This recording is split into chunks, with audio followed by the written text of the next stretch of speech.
Well, welcome back to Mr. Obsolete's Vintage Homesteading. Today's exciting video is going to be part 2 about our Stihl O25 that we recently received as a donation from Mr. Toby. And if you go back and watch the first video, it crapped out on us. And so I took it apart to see what we could find with it, what was wrong with it. And actually I'm kind of surprised that, when I first got it, I got it to start and run pretty good and did some fine tuning on it and was cutting really good, and then it quit.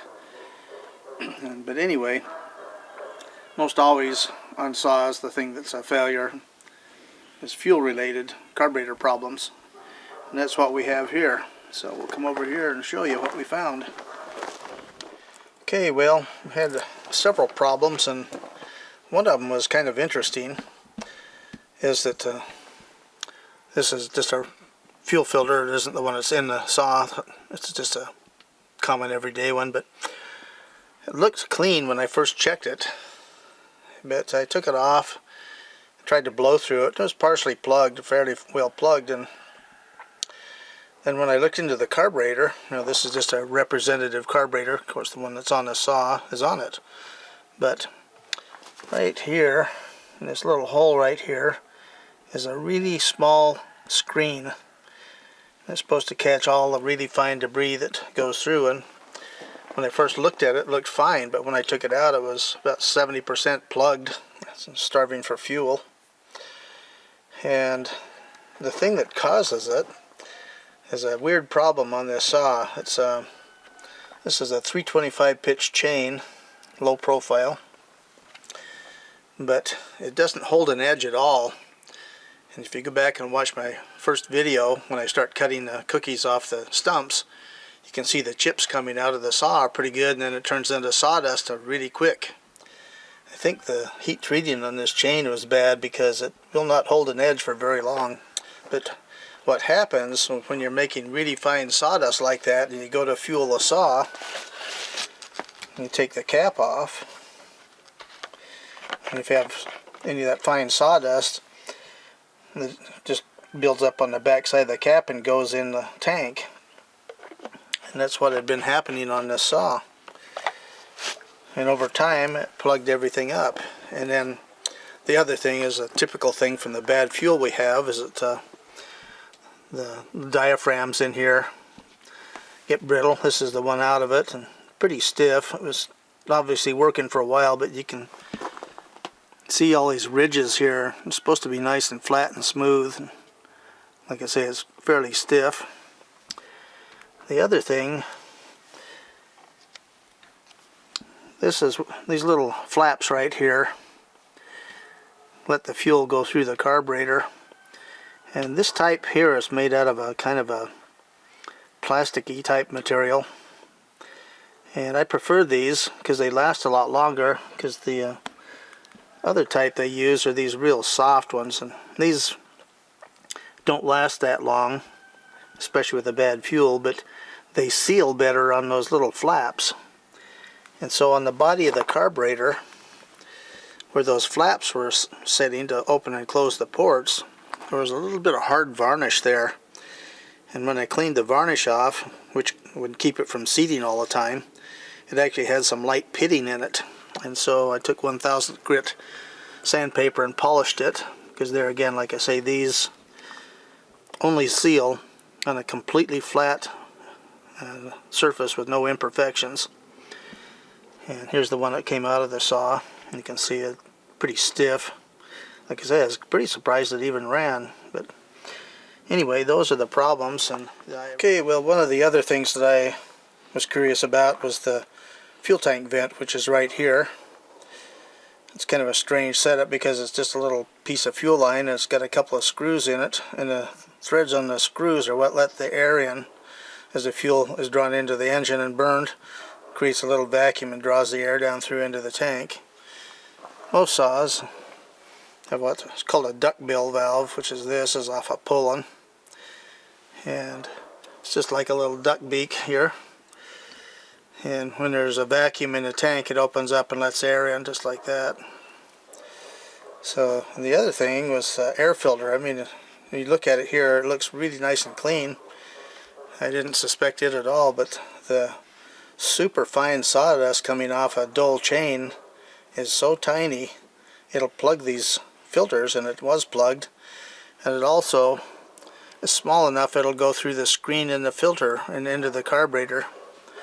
So anyway, we got all that stuff cleaned out, got this cleaned out, that checked out fine, and as you can see, the saw is a real good little performer.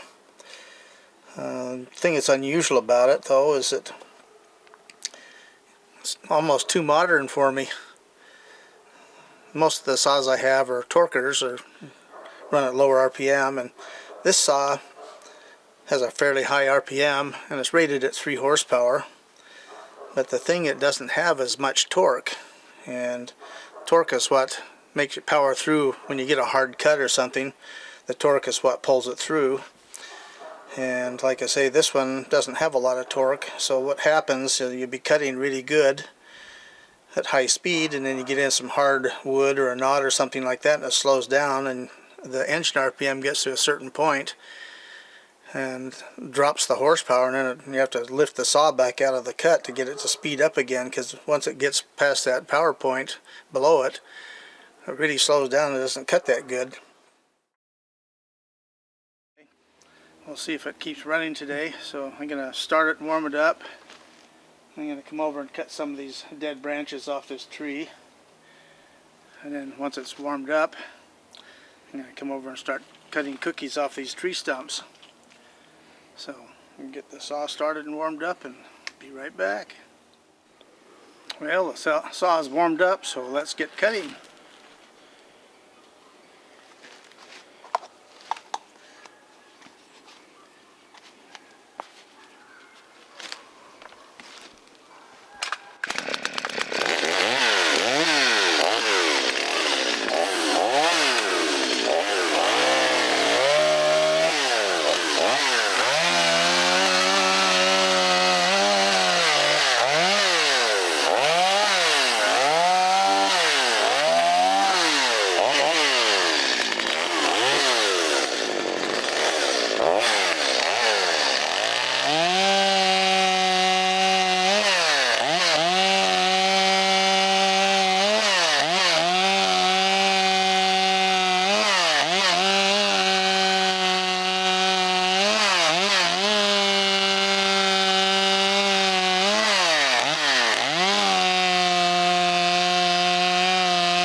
Well, I'd say we're successful.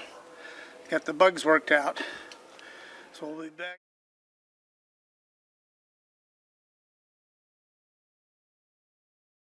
We'll show you a couple other saws that were competing for the same market here about the same era, so I'll be right back. Okay, well here's our Brand X homeowner saw versus a higher end homeowner saw. This little Homelight's what's called a Model 200.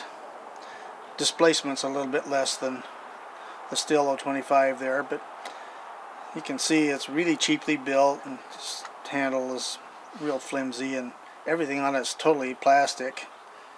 Although this has a lot of plastic on it too, but just the layout's a lot better. The only thing I like on this is the top fill, the fuel and the oil, but wouldn't be possible to do it on the way that the Stihl is built. But this is a 1991 model. That was the first year that the O25 came out. This is a later one because it has the non-adjustable carburetor on it, high-speed jet I should say. And so the thing that I'm going to do on this,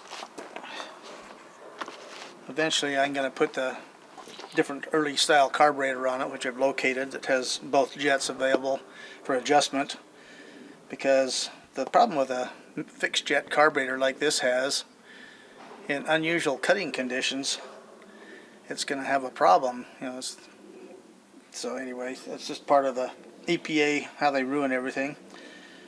The thing that will be different on this too is they might do some muffler modifications. The Iron Horse, which has a channel and does hop up on saws and all kinds of different stuff, he did a couple of videos a while back on modifying the muffler on one of these.